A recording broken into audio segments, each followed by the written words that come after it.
thank you very much for having me. It was my first introduction to Creative Mornings when Nicole contacted me, so it was an exciting opportunity. It's just serendipitous that May is Historic Preservation Month. And then when the topic was brought up and my background in coming to Lake Worth is related to historic preservation, I was design manager for the Cultural Council's headquarters renovation and the beach casino reconstruction. And that's how I ended up in Lake Worth.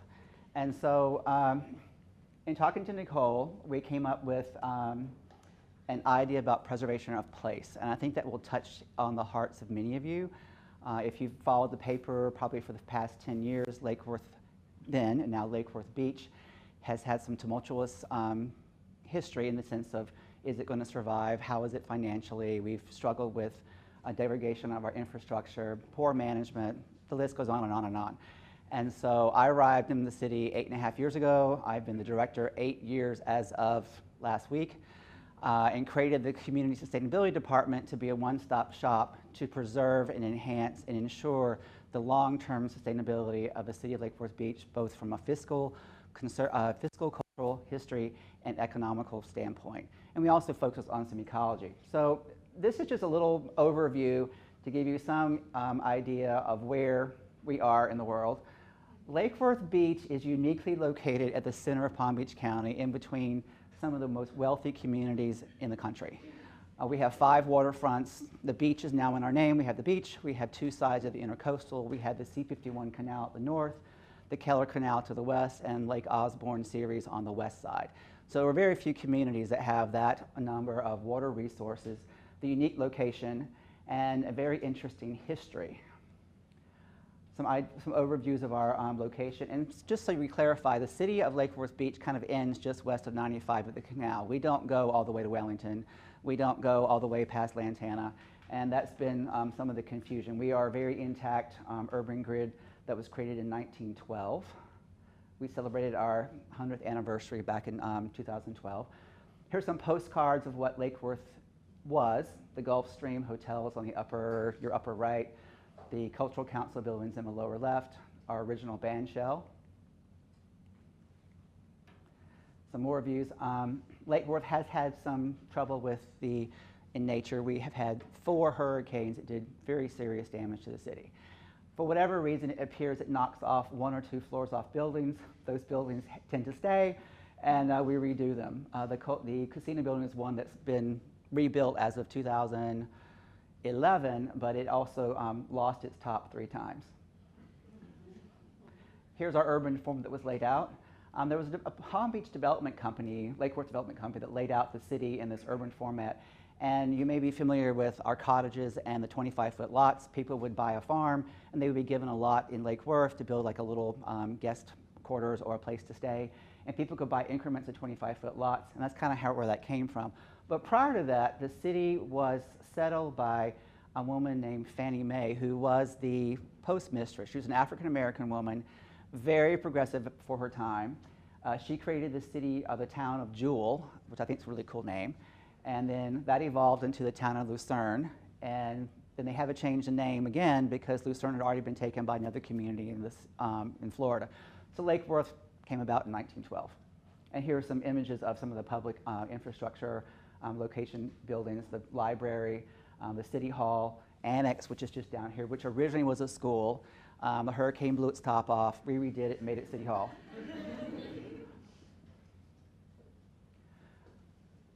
Lake Worth is also very lucky to have a unique variety of architecture. It is probably the largest concentration of Art Deco inspired streamlined modern architecture in Palm Beach County. We do Karen Koskoff, that's not her first name. Ms. Koskoff wrote a book, Sharon, gives a tour of Art Deco architecture in the city most every year, and it has been celebrated and recognized in South Florida as being intact, and it's also a representative in our 6 local historic districts. Some more images of our architecture. The Art Deco Association did inspire the new Publix, which opened in 2011. We also are very proud of our pedestrian scale in that we have 2 main streets, Lake Avenue and Lucerne Avenue. What some also don't know is that both of those roads are owned by the Florida Department of Transportation, which does limit us in some fashions on what we can do with the roads. We are in the process of trying to take those over, but as you can tell in the picture on the lower left, we do have the largest street painting festival in the world. It happens in February, and over 100,000 people come to visit the city as artists practice their craft on the streets in chalk. The Playhouse also is the longest running community playhouse in the state. Oh, what did I just do?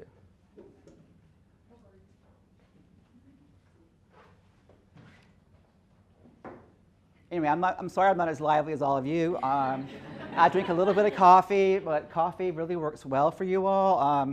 You need to come spend every morning in Lake Worth and get us all cheery and going. Here's some examples of our pedestrian scale. Hopefully you all have spent some time here on the weekend. It's a warm neighborhood city. People welcome you. It's really friendly. I think that's what draws people here. I see there's a couple of residents of the city here. And that's what we try to celebrate is you can have a hometown feel in Lake Worth. You're not overwhelmed. It isn't like South Beach. It isn't Key West. It's Lake Worth. And the mayor, Pam Triolo, does often say that we are the best version of ourselves. We are a combination of a place between Soho, Greenwich Village, and Key West. Our public spaces, it was well planned. The City Hall, like I've mentioned, the annex at our Cultural Arts Plaza, the Bryant Park with the amphitheater. Lake Worth is also celebrated for its cultural diversity. We have the largest Mayan Guatemalan population, I think, in Palm Beach County. We have a very large Haitian American population. As some of you may know, Compass is located here, which is the largest social center for gay, lesbian, transgender, bisexual, questioning, and somebody else group. And then we also have a lot of really active retirees and people who've been here forever, which we call the pioneer families. Some of those were born here probably in the 30s and are still here. So it makes an interesting collection and dynamic. We celebrate most of those ethnicities through various festivals throughout the year. One of the images I'll get to in a minute, but I'll just recognize that. We had Canvas come last year, and they did the mural of Martin Luther King on the back of the Cultural Council. And I'll go into some of that, what's happening in our association, which what I think many of you are interested in, the more creative aspect of Lake Worth. Our growing collection of murals, which was inspired by Canvas. That was our first exploration into really formal, international recognized artists putting drawings and images on the city buildings and actually private buildings. And that was November 3 years ago. And that evolved into a weekend which we'll celebrate right before Art Basel called Focus. And I'll mention a little bit about that in a little bit. The city also was very lucky to have, it was given to us, the original freight depot of the FEC tracks. It's over on South 2nd Avenue, just west of railroad tracks. And then we, in turn, leased that to the Mid-Zeiton Art Center, which is led by Joanne Burkow. And they have glass-blowing textiles, and we'll have the largest foundry in the Southeast United States very soon in a historic building. That's their gallery in the middle picture. They have some awesome classes.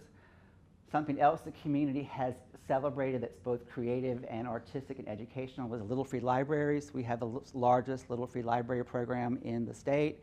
All the little libraries are decorated by local artists. We received a national award for that.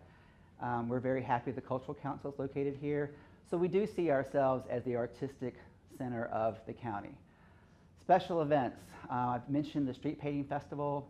We also have the raft race coming up. All of our neighborhood associations, most of them, build a handmade raft. It gets really crazy. Everybody gets up in costumes. Very few of the rafts make it through the race. That's not the point. The commissioners often like to win, but they don't always happen. But it's a really family-friendly event, and it's really homegrown. I think Lake Worth, and I've lived in West Palm Beach, Flamingo Park, off and on for almost 30 years. And even though it's lovely there, we don't all know our neighbors. In Lake Worth, everybody knows everybody. And if somebody gets in trouble, they come out and help you. And it's so edifying. And being from the South, I haven't seen that in any community in Florida where everybody does work together. We have our differences at city commission meetings, as any place would, but when the times get tough, they do unite and come together, which I think is really awesome. Some more images of our special events that are happening in the city.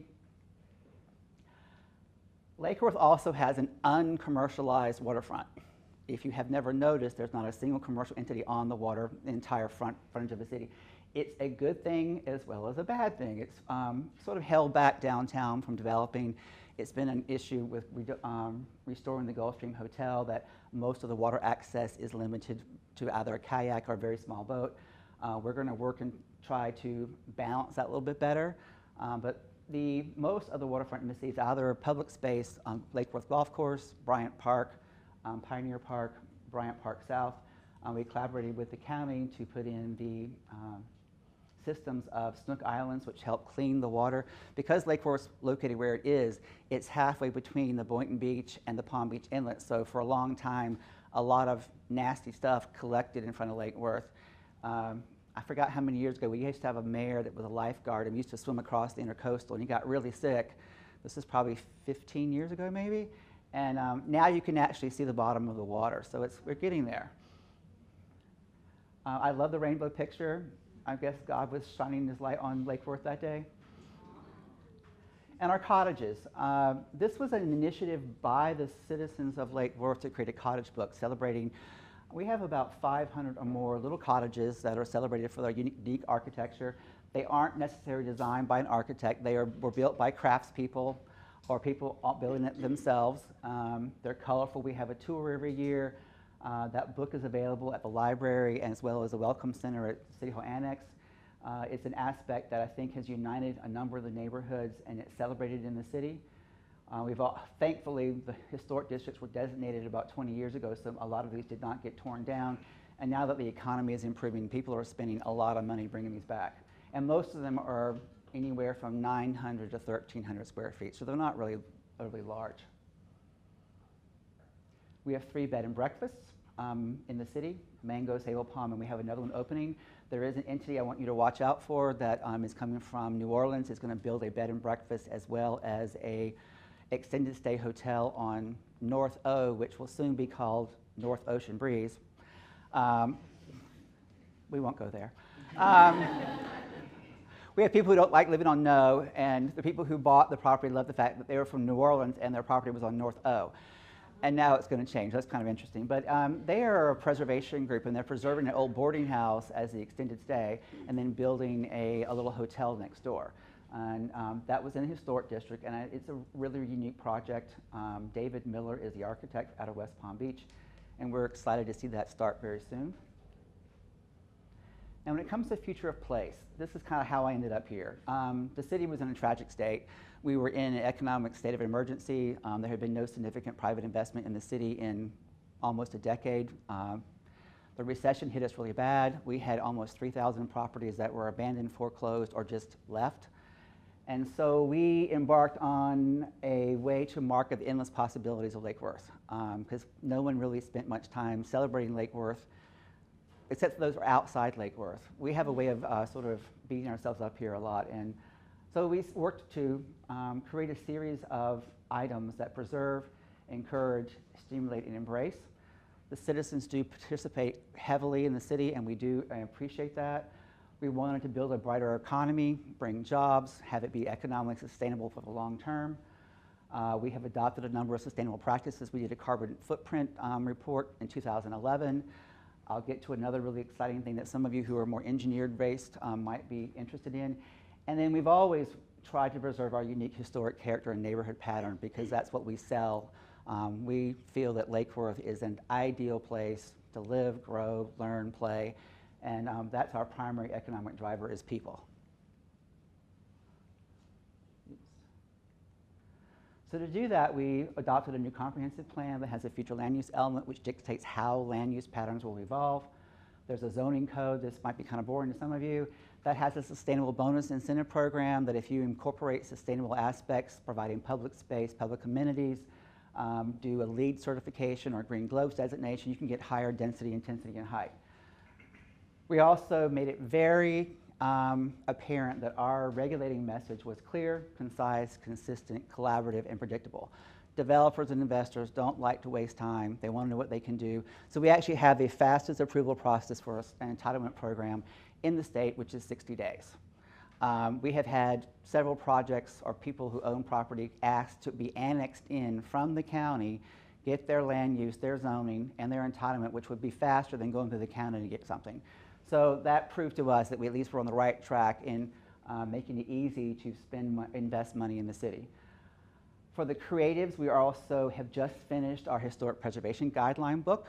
There's a second piece of that that's an educational item that explains the importance of preservation and how you implement it. And there will be a rack card made for each one of the 6 historic districts. That's available now. We're finishing up the major thoroughfare guidelines book by Keith and Snars. That should be out later this summer, and that regulates the major thoroughfares in the city, which are Lake and Lucerne, 10th Avenue North, 6th Avenue South, Federal Highway, Dixie Highway, and Lake Worth Road. What was an accomplishment back in June, we did a comprehensive plan change and incorporated the Arts and Cultural Master Plan that was a collaborative effort of the Cultural Council of Lake Worth, the CRA, and the city. It lays out a format for a cultural arts district, which is mostly downtown and then along Dixie Highway to the railroad tracks going south to 6th Avenue. And it really focuses on how can we embrace the cultural arts in their broadest context to provide a stable future for the city. It embraces live work, creative aspects of the entrepreneurial class, new housing, tourism. It would be available online, and those of you who like the web and you might want to leave here and go visit Lake Worth's website, we got filed a lawsuit that our website wasn't ADA compliant, so we have to take it down. So we are building it back, and it should be back up in a much more abbreviated format June 1st. If there are things that I've mentioned that you would like to see or have access to, then I can get them to you in one way or another, either through a Dropbox or a file. But we will hopefully have our website back up in a new version very soon, and those who are impaired in one way or the other can appreciate it and utilize it like everybody else can. In June, we also, realizing that we were lagging in investment in the city, created a mechanism to get additional height, intensity, and density through 3 different programs. One was our Sustainable Bonus Incentive Program that allows various increases from 25% to 100% in density and height, depending on where you are in the city. Most of this is encouraged west of Dixie Highway, where it's less historic and less of an impact. We just adopted a transfer development rights program where we can transfer development rights from the city's historic properties to a private developer, and then that money is geared toward infrastructure improvements in the city only. And so if we need to restore the City Hall Annex or the City Hall Auditorium, hopefully it will be a revenue stream to help with that. There's a potential of generating over the next 20 years anywhere from $10 to $14 million, which is about the same amount that the half-penny sales tax is generating for the city. We created a very different approach to economic investment incentives. We have 3 or 4 enterprise funds. We own our own electric utility, which some of you may be aware of, water, sewer, and stormwater. We put together an incentive package where we give back to a developer a portion of the new revenue stream that will come for the first 3 years once their project is actually open. No other city in Florida does this. There's some that do them in the West Coast, but that has already been taken advantage of twice and has led to a new, hopefully you're looking out for it. It's a project I'll show a picture of in a minute. The mid here, between 16th and 17th Avenue North on Dixie Highway, they will be breaking ground next month. It has some live work space on the first floor or co-op commercial space, 230 one-bedroom and 2-bedroom units. It's being designed by Glidden Spina firm and developed by Affiliated. Hopefully it will be finished sometime mid-2020. So look for that, and as new residents, you can come and move in and live in a new apartment on Dixie Highway and help us turn it around. Examples of some other projects that have happened, the Urban Arts Lofts, which you are aware of, Lucente, which is behind the post office, was done by Kennedy Homes. La Jolla is an affordable housing project done by the CRA and Renaissance program over on 6th Avenue South, and then a couple other images of projects that are on the way on 10th Avenue North. This is Urban Arts Loft. Phase 2 is the upper right, and then we're really happy with the 1, which is a condo downtown, which has just been finished on Palmway. They're getting ready to do Phase 2, which is a much more contemporary Miami version of the building on Palmway and Lake Avenue, and that will also be 12 condos. And then on the lower left, someone renovated an old appliance building and did that to it, and it's now the home of a window company, as well as our first medical marijuana pharmacy, which we have 2. and I guess we sort of kicked that off for Palm Beach County. Our third annual Historic Preservation Awards is coming up on May 31st. There will be a little presentation and awards program on the, at the Bookseller, which is a building that won an award last year. We give an award to those entities or people or artisans who do a really good job preserving their property in the historic district. So that is and just really cool. It brings the neighborhood together. And Envision Lake Worth. Envision Lake Worth was a creative aspect of our focus weekend last year in November. What we did is opened up a design competition, provided various sites in the city as inspiration, and asked people in the creative world, give us your ideas of what you would put on that property based on our code. And we had a design competition. We had some students involved from the University of Miami. 7 practitioners in Palm Beach County responded, and it was actually quite successful, and some of the ideas were very interesting. One of those is actually going to lead to a real project. Focus also is the celebration of the cultural arts in downtown Lake Worth. It's a collaboration among the CRA, the city, and the Cultural Council. We will have some additional murals being placed. There'll be some presentations. We focus on children. It's usually a preceding Art Basel. We may be trying to wiggle the actual date, but watch out for that, because it was at the gallery opening at Hatch, which is the location where Cultural Council, the CRA was really quite extraordinary. And the Cultural Council had music presentations, a cocktail hour, they had a couple speakers, and their children's program was very well attended. So we're hoping to build that into a branded event, not on the same par as the Street Painting Festival, but we'd like to at some point have at least 3 big culturally based events during the season. So that will be in November, then we have February, then probably around April. So if you have ideas for that event, you're invited to help us out. So that's Lake Worth. If I can answer questions on areas that I did not get into, I will. One thing I'll get to, one thing that is not in here and it's not really preserved, but in a way it is. We have built an association with the Southeast Marine Renewable Energy Resource Center of FAU. And it's called CIMRAC. And what that is basically, we are collaborating on an international level to develop the machinery or generators to generate electricity from the Gulf Stream. The Gulf Stream is as close to the United States anywhere just off our beach. We have our own electric utility. We're working with a consortium to help developers, engineers, or inventors that have these, I'll call them contraptions because they're all different kinds. There's propellers and turbines and whatever. Come plop them out on the ocean 15 miles offshore and see how well they'll work. And then we will be the conduit to bring that electricity. There's enough potential there to almost run half the state of Florida, if you think about it, in the Gulf Stream every second. We could easily be one of the first cities in the world that would be totally carbon neutral on a totally renewable energy platform and also have energy to sell to the open market. That is our goal in the next 15 or 20 years. So if you know people who have some money who want to take a venture in an emerging enterprise or industry that's never happened before, we're here. That's us.